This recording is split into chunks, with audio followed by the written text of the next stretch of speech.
A fresh start, the morning sun painted golden streaks across the sky as Natalie Brooks stood before the iron gates of the Harrison estate. Her hands trembled slightly as she clutched her daughter's small fingers, trying to calm the butterflies dancing in her stomach. This job meant everything. After months of struggling to make ends meet, the position as a live-in housekeeper at this magnificent property felt like a miracle sent from above. "Mommy, is this a castle?" Olivia asked, her bright green eyes growing wide with wonder as she gazed at the sprawling mansion beyond the gates. The 4-year-old pressed her face against the iron bars, completely mesmerized by the elegant stone architecture and perfectly manicured gardens. "Something like that, sweetheart," Natalie whispered, smoothing down her simple navy dress. She had chosen it carefully that morning, wanting to look professional yet approachable. Her long brown hair was pulled back in a neat bun, and she wore minimal makeup. Hoping to make a good impression on her new employer, the intercom buzzed, and a warm female voice welcomed them inside. As the gates swung open, Natalie took a deep breath and walked up the cobblestone driveway. Each step feeling like she was entering a different world, a world so far removed from the tiny apartment they had been sharing with her elderly aunt. Meeting Patricia, the front door opened before they could knock, revealing a woman in her mid-30s with kind brown eyes and an exhausted smile. Patricia Harrison wore an elegant black dress that spoke of recent mourning, and her auburn hair fell in soft waves around her shoulders. "But you must be Natalie," Patricia said, her voice carrying a hint of relief. "Please come in. And this beautiful girl must be Olivia." Olivia peeked out from behind Natalie's legs, offering a shy wave. Patricia's expression softened immediately, and she knelt down to the child's level. "Hello, Olivia. I have a son named Timothy who is 8 years old. I think you two will be great friends. Would you like to meet him?" Olivia nodded enthusiastically, her shyness already beginning to fade. Patricia led them through a grand entrance hall with marble floors and a sparkling chandelier. It looked like it belonged in a palace. Natalie tried not to gawk at the luxury surrounding them, reminding herself that she was here to work. Not to be a tourist, the job explained, in the spacious kitchen. Patricia explained the situation while preparing tea. Her husband had died in a tragic accident 3 months ago, leaving her alone with Timothy. The grief had been overwhelming, and she was temporarily staying with her brother while she sorted through her emotions and her late husband's affairs.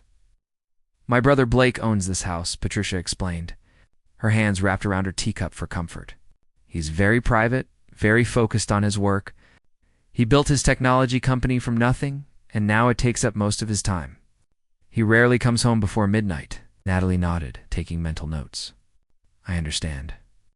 I will make sure to stay out of his way." "That's not what I mean," Patricia said quickly. "Blake is not difficult, just busy. And honestly, since you and Olivia will be here, I think it might be good for him. This house has always felt so cold and empty. Your daughter's laughter might be exactly what we all need." Just then, a young boy appeared in the doorway. Timothy was tall for his age, with his mother's brown eyes, but a sadness that seemed too heavy for a child to carry. His shoulders were slumped, and he moved quietly, as if trying not to take up too much space in the world. Children connect Timothy. "Come meet our new friends," Patricia called gently. The boy shuffled forward, barely making eye contact. But when Olivia bounced over to him with her natural enthusiasm, something shifted in his expression. "Hi, I'm Olivia. Do you like drawing?" "I love drawing. My mommy says I'm really good at drawing princesses and dragons." Timothy blinked, clearly surprised by her energy. Then, for the first time since Natalie had arrived, she saw a small smile cross his face. "I like drawing too," he admitted quietly. "Mostly spaceships and robots." "Can you show me?" "Please, please, please," Olivia begged, already taking his hand. Timothy looked at his mother, who nodded with tears of joy in her eyes. It had been so long since she had seen her son show interest in anything. The two children disappeared toward the playroom, leaving the adults alone. A tour of their new home, Patricia showed Natalie the rest of the house, explaining her duties. She would be responsible for light cleaning, preparing meals, and most importantly, watching over both children when Patricia needed time for her therapy appointments and legal meetings. The salary was generous, far more than Natalie had expected, and included a private suite of rooms for her and Olivia in the East Wing. The suite was more beautiful than any place Natalie had ever lived. It had a large bedroom with a comfortable queen bed, small sitting area, and a separate room for Olivia with a bed shaped like a castle. Olivia squealed with delight when she saw it, immediately climbing up to test the mattress. "This is perfect," Natalie said, feeling tears of gratitude prick her eyes. "Thank you so much for this opportunity," Tricia smiled warmly. "Thank you for being here. I can already tell you are going to bring light back into this house." The rest of the day passed in a pleasant blur. Natalie and Patricia worked together to prepare dinner while the children played upstairs. Natalie learned that Patricia was seeing a therapist twice a week and had a grief support group on Thursdays. Timothy went to private school, but had been struggling with his grades since his father's death. The school counselor suggested that having other children around might help him, Patricia explained. Olivia seems like exactly what he needs. As the evening approached, Patricia excused herself to put Timothy to bed. Natalie took the opportunity to give Olivia a bath and get her ready for sleep in their new home. The little girl was so excited about her castle bed that she could barely stay still. "Mommy, I love it here," Olivia whispered as Natalie tucked her in. "It feels like home." "I love it here too, baby," Natalie replied, kissing her forehead. "Sweet dreams." She left a small lamp on and cracked the door, then went to the main living room where Patricia was sitting with a glass of wine. "An unexpected arrival, would you like some?" Patricia offered, holding up the bottle. "Just a small glass, thank you," Natalie said, settling onto the comfortable sofa. They talked for a while about their lives, their hopes, their fears. Patricia opened up about the pain of losing her husband, and Natalie shared a little about raising Olivia alone without the support of her daughter's father. It felt good to connect with someone who understood struggle and loss. At 10 o'clock, they heard the sound of the front door opening. Natalie's heart skipped. Patricia had said Blake never came home early. "That's strange," Patricia murmured, glancing at her watch. Blake must have canceled his evening meetings. Heavy footsteps echoed through the entrance hall, moving closer. Natalie stood up instinctively, smoothing down her dress and trying to look professional. This was her new employer, and she wanted to make a good first impression. When Blake Harrison walked into the living room, time stopped. He was tall, well over 6 feet. With broad shoulders that filled out his expensive suit perfectly, his black hair was slightly messy, as if he had been running his hands through it during stressful meetings. But it was his eyes that made Natalie's breath catch in her throat. Bright green eyes, the exact same shade as the ones she saw every day in her daughter's face.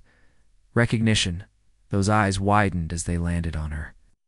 And Natalie watched shock ripple across his handsome features. His mouth opened slightly, and for several seconds he simply stared at her as if seeing a ghost. "Natalie?" His deep voice was rough, filled with disbelief. Her legs felt weak. It couldn't be. After 5 years of searching, 5 years of wondering, 5 years of seeing his face in every crowd and being disappointed, he was here. Right here in front of her, Blake, she whispered, barely able to speak. Patricia looked between them with growing confusion. "Wait, you two know each other?" But neither of them answered. They were locked in a moment that spanned years of longing and unanswered questions. Blake took a step forward, his eyes never leaving Natalie's face, drinking in every detail as if memorizing her all over again. "The truth becomes clear. You disappeared," Blake said, his voice cracking slightly. "I went back to the hotel the next morning, but you were gone. I left my information. I hired people to find you." "I did the same," Natalie replied, her own voice shaking. "I waited for hours. They told me you had checked out." Patricia stood up slowly, her sharp mind already putting pieces together. "How do you two know each other?" Before either could answer, a small voice called from upstairs. Natalie's heart stopped. No, not now. Not yet. But Olivia appeared at the top of the staircase, rubbing her eyes sleepily, her wild black curls falling around her face. She patted down the steps in her princess pajamas. Completely oblivious to the tension filling the room, Blake turned toward the sound. And Natalie watched his face transform as he saw Olivia for the first time. Really saw her, the same green eyes staring back at him.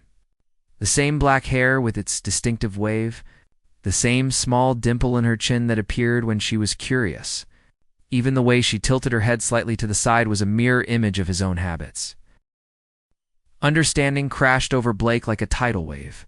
His knees seemed to buckle slightly, and he gripped the back of a nearby chair for support.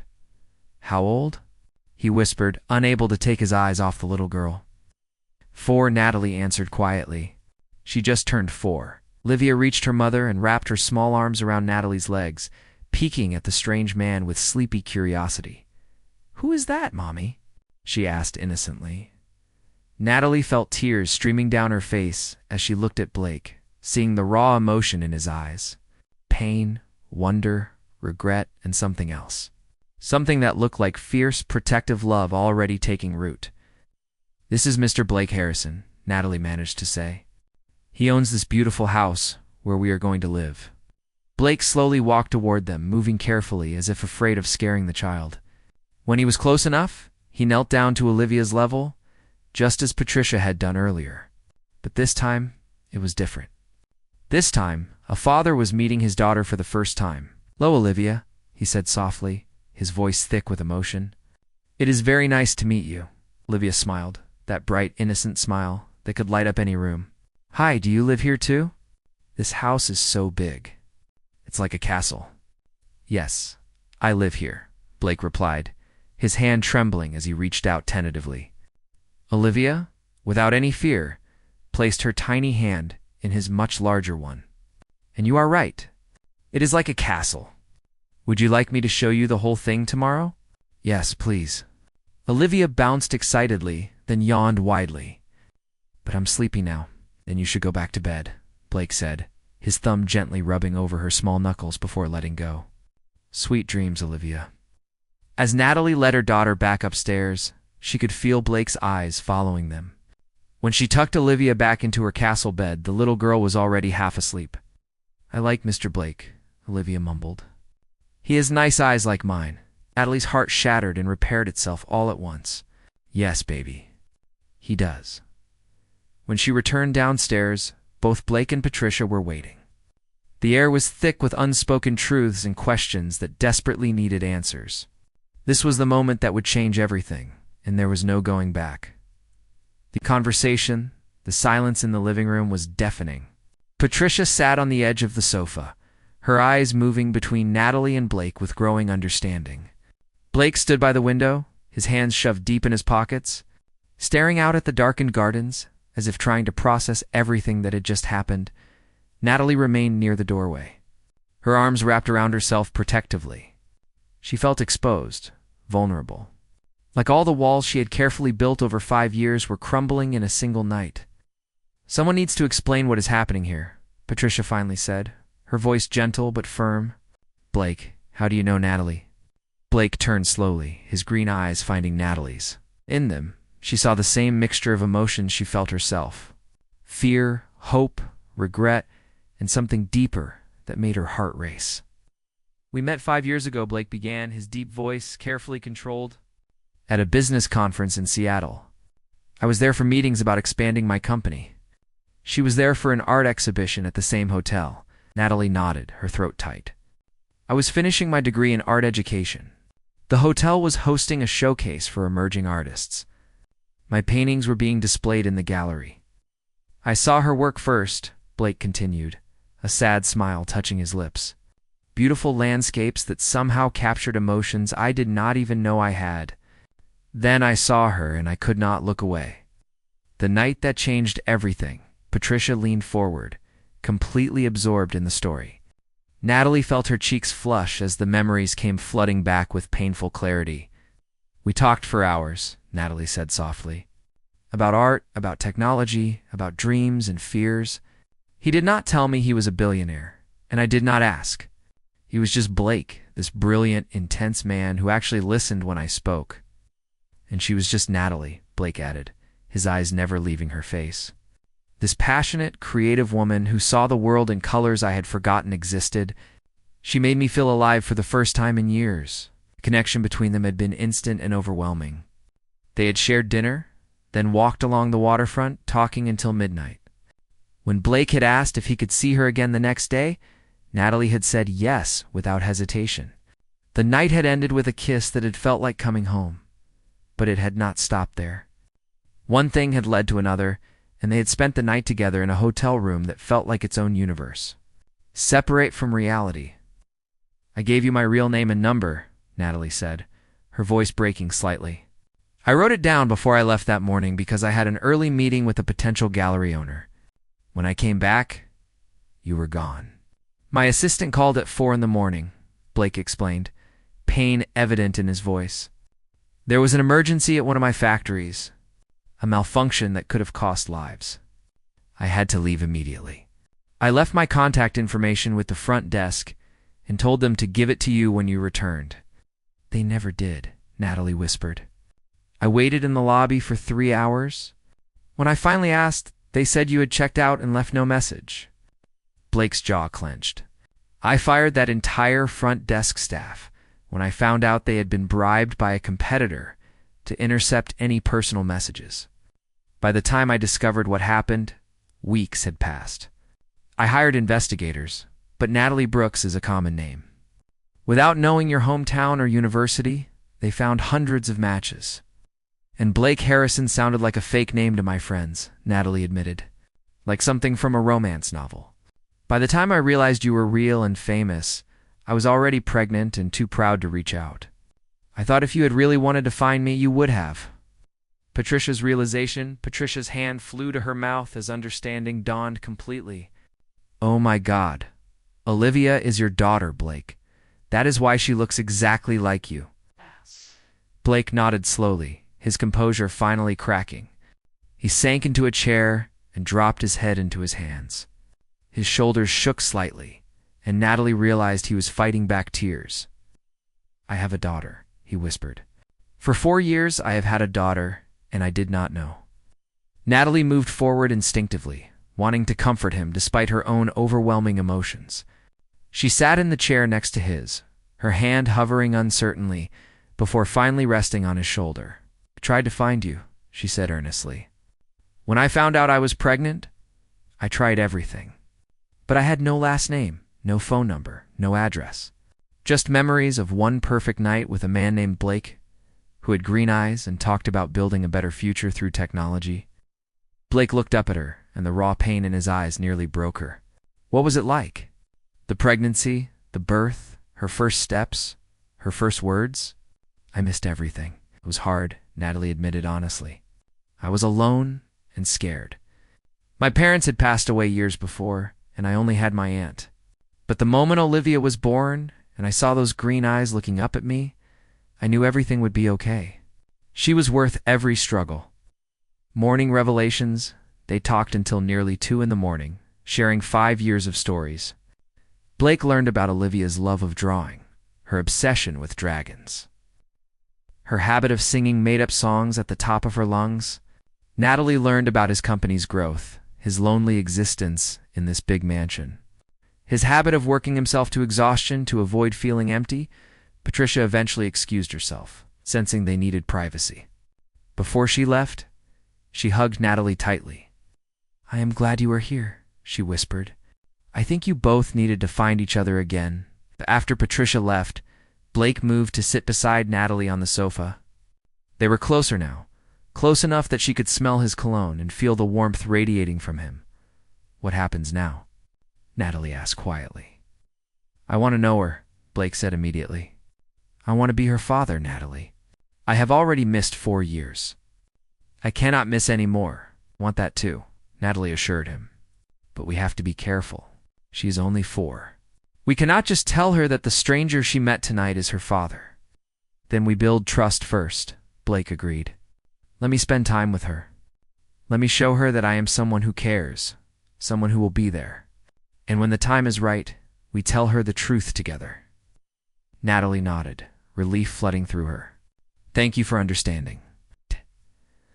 Blake reached out and tucked a strand of hair behind her ear, the gentle touch sending shivers down her spine. "Natalie, I need to know something. Is there someone else? A boyfriend, a husband, anyone?" "No," she said quickly. "There has never been anyone else." After that night with you, no one else could compare. I dated a few times trying to move on, but my heart was not in it. The smile that crossed Blake's face was devastating. Good. Because I need you to know something. That night 5 years ago was not casual for me. I fell for you hard and fast, and spending these years searching for you only made those feelings stronger. Now that I have found you again, I am not letting you go. Building connections. The next morning, Olivia woke up excited about her first full day in the castle house. She bounced into the kitchen where Natalie was preparing breakfast, her black curls wild from sleep. "Is Mr. Blake here?" she asked hopefully. "He promised to show me the whole house." "I am here," Blake's deep voice came from the doorway. He was dressed more casually today in jeans and a simple button-down shirt, looking more relaxed than Natalie had ever seen him. "And I always keep my promises," Olivia squealed with delight and ran to him.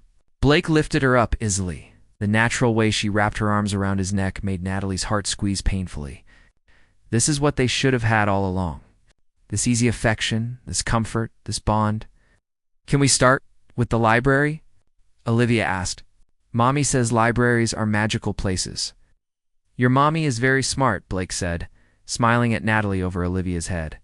"The library is my favorite room too." Timothy joined them for the house tour. The two children ran ahead excitedly while Blake and Natalie followed at a slower pace. Patricia watched from the kitchen doorway, a knowing smile on her face. The library was indeed magical. It was 2 stories tall, with floor-to-ceiling bookshelves connected by a spiral staircase.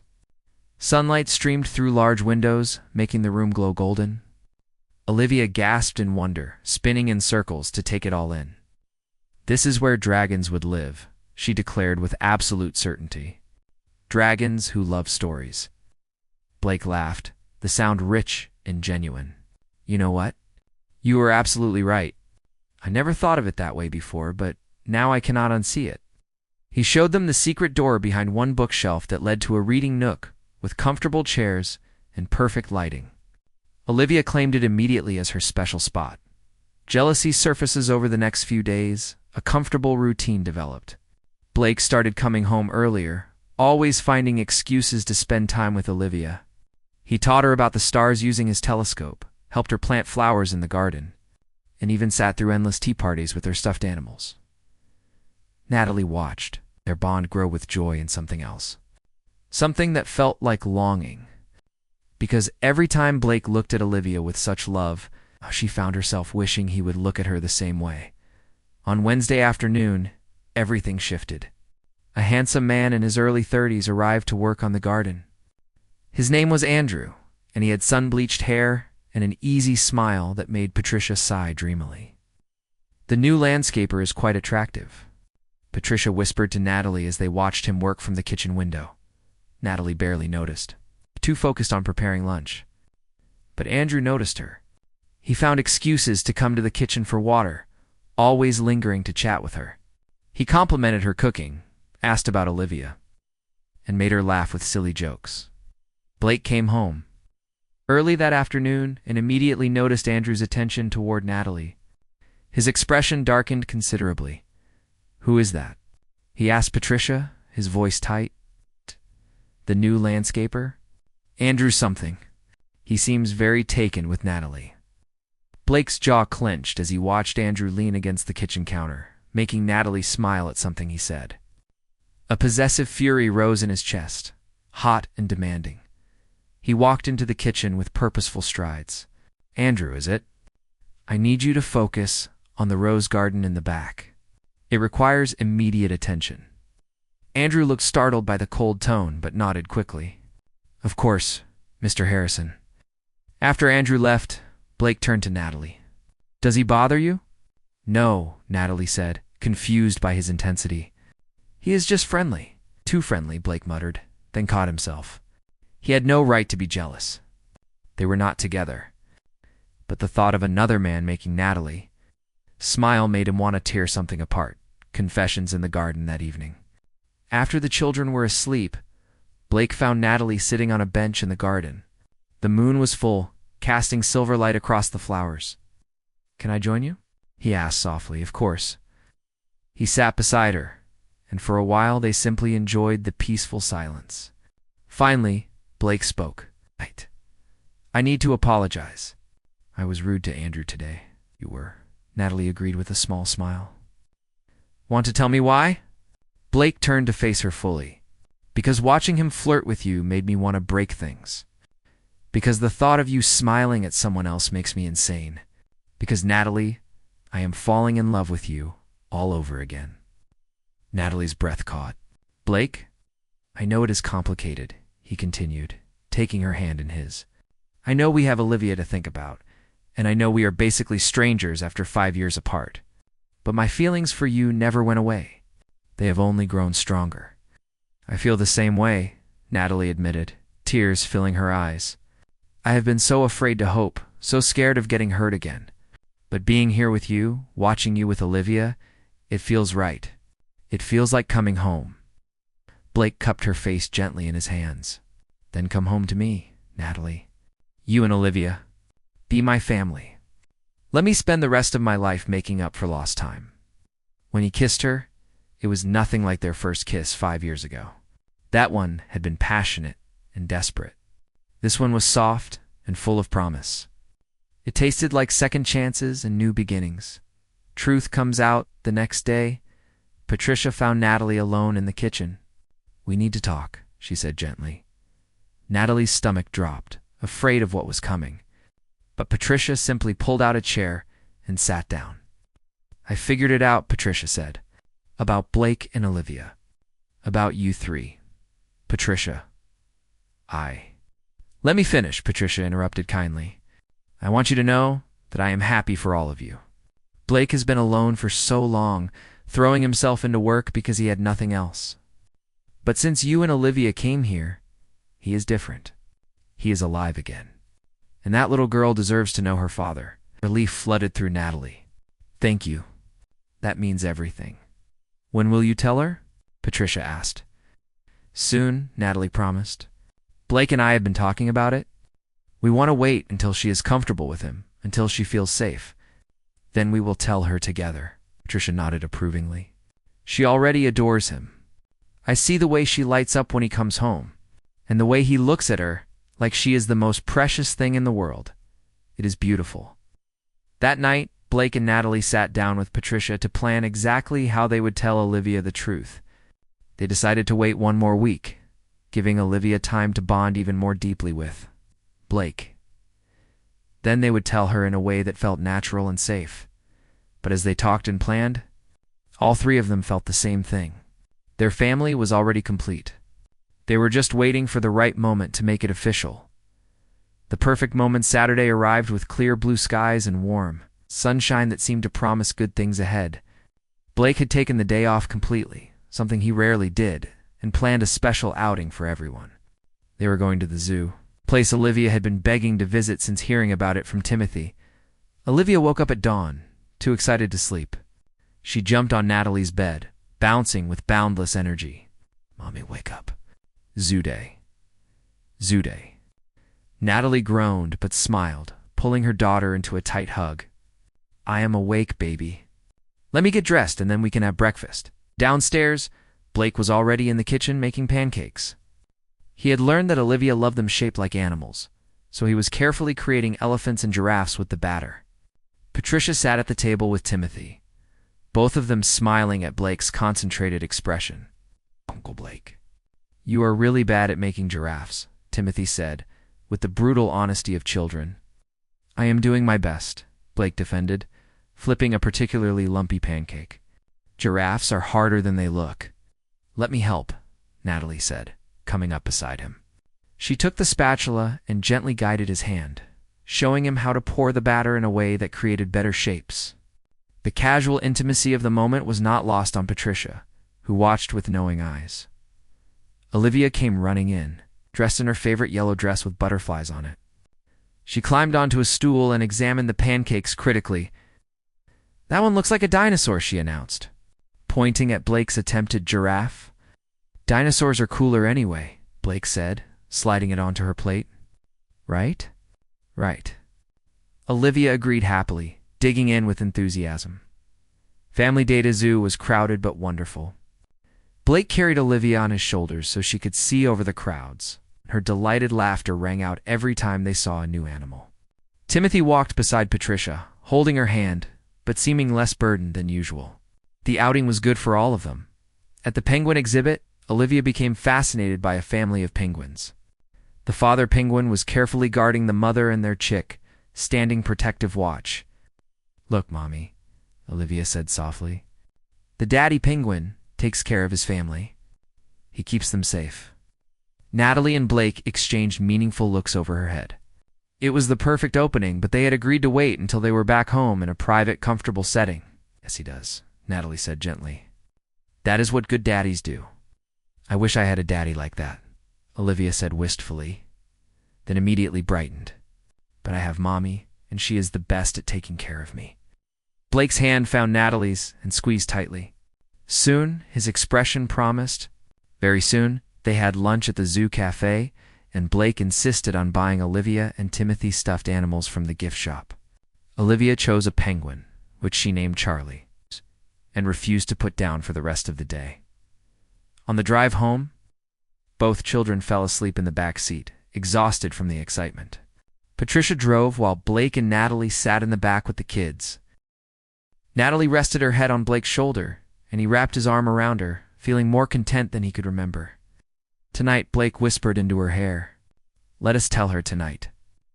"Tonight," Natalie agreed, her heart pounding with nervous anticipation.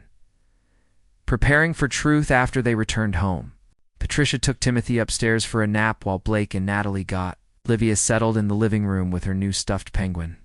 She was tired but still too excited to sleep. "Olivia, sweetie," Natalie began, sitting on the floor beside her daughter. "Mr. Blake and I want to talk to you about something important." Olivia looked up with curious eyes. Blake knelt down on her other side, his heart hammering so hard he was sure everyone could hear it. "You know how you have been asking about your daddy?" Natalie continued gently. Olivia nodded seriously, clutching Charlie the penguin.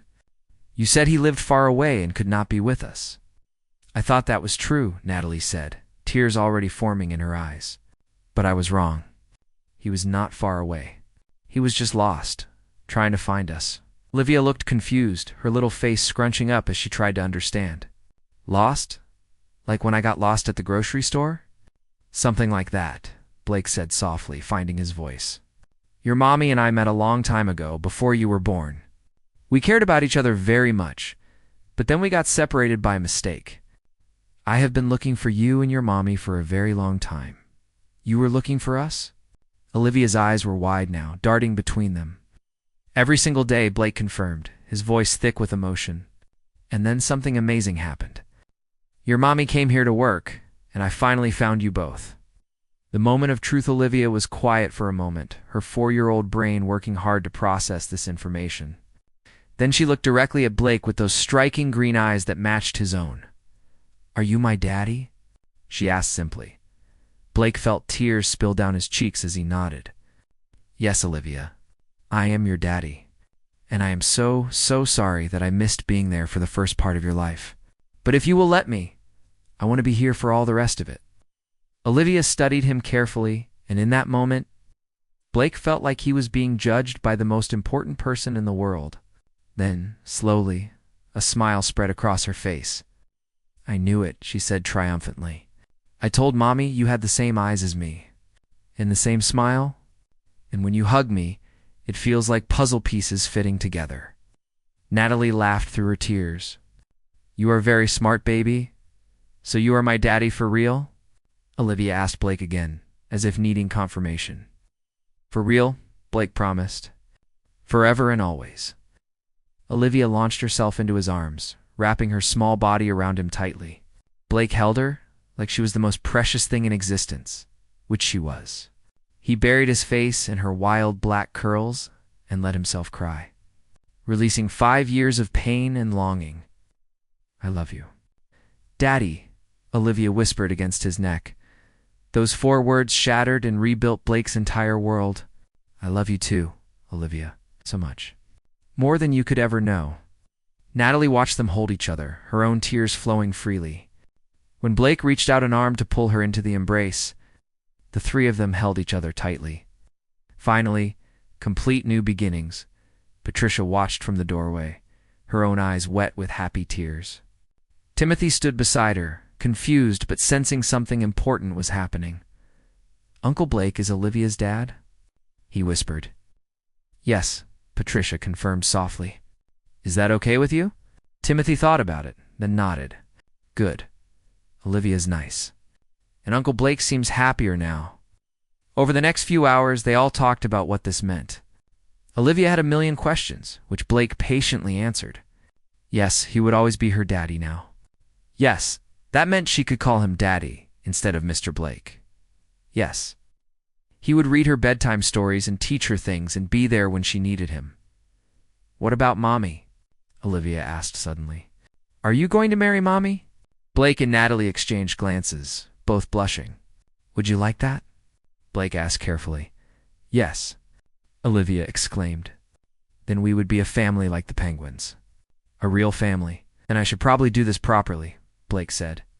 He stood up, and to everyone's shock, pulled a small velvet box from his pocket. He had been carrying it for days, waiting for the right moment.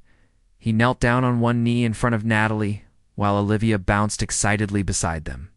"Natalie Brooks, 5 years ago I fell in love with you in one night. I spent 5 years searching for you, and now that I have found you, I never want to let you go. You are the love of my life, the mother of my child, and my best friend. Will you marry me?" Natalie was sobbing too hard to speak, so she just nodded frantically. Blake slipped the ring onto her finger, a beautiful diamond that caught the light and sparkled like stars. Olivia urged. "Use your words." "Yes." Natalie finally managed to choke out, "Yes, yes, 1,000 times yes." Blake stood and kissed her deeply while Olivia cheered and Patricia applauded. Timothy looked confused but happy, caught up in the joy of the moment. 6 months later, the wedding was small and intimate, held in the garden of the Harrison estate with only close friends and family present. Olivia was the flower girl, taking her job very seriously as she scattered petals down the aisle. Timothy was the ring bearer, walking with newfound confidence. Patricia stood as Natalie's maid of honor. Having become not just a friend but a true sister over the past months, she'd fully embraced Natalie into the family and doted on Olivia as her niece. When Blake and Natalie exchanged vows, there was not a dry eye present. They promised to love each other through everything, to be partners in all things, and to build the family they had always been meant to have. "I promise to never stop searching for you," Blake said, "even when you are right beside me. Because every day with you feels like finding you all over again." "I promise to never stop believing in second chances," Natalie replied. "Because you are proof that sometimes the universe gives us exactly what we need, exactly when we need it." When they kissed as husband and wife, Olivia shouted, "Yay! We are a real family now." And they were. Against all odds, through years of separation and searching, they had found their way back to each other. Blake had his family, Natalie had her partner, and Olivia had both of her parents together at last, forever home that night.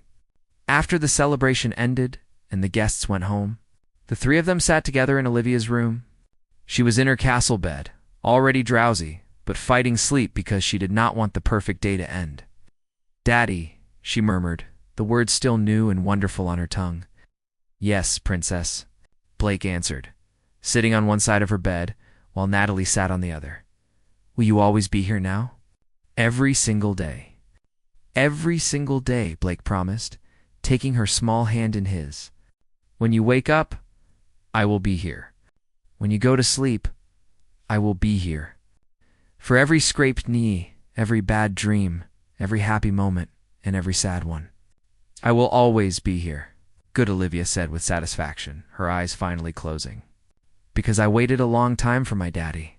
I do not want to lose him again." "You will never lose me," Blake whispered, leaning down to kiss her forehead. "I promise." As they watched their daughter drift off to sleep, Blake pulled Natalie close and held her tight. They had spent 5 years apart, 5 years searching in the dark. But now they had found their light, their home, their forever, and it had been worth every moment of waiting. The end. The Harrison mansion, once cold and empty, was now filled with laughter and love. Olivia's drawings covered the refrigerator, Her toys were scattered through the halls. Her voice rang out every morning singing songs about dragons and princesses. Blake still worked hard, but he came home early every day. He never missed bedtime stories or morning pancakes. He taught Olivia about stars and science, and she taught him about imagination and joy. Natalie opened her own art studio in town, finally pursuing the dreams she had put on hold for so long. She painted families and love and second chances. Her work filled with the happiness that overflowed from her heart, and every night the three of them sat together, talking about their day, making plans for tomorrow, and counting their blessings. They had been hired as maid and employer. They had discovered they were connected by a daughter neither had expected. But what they became was so much more. They became a family, and families, true families, are worth every struggle, every search, every moment of patience, because when you finally find your people, your home, your place in the world, everything else falls away. All that matters is love, and they had plenty of that to last a lifetime.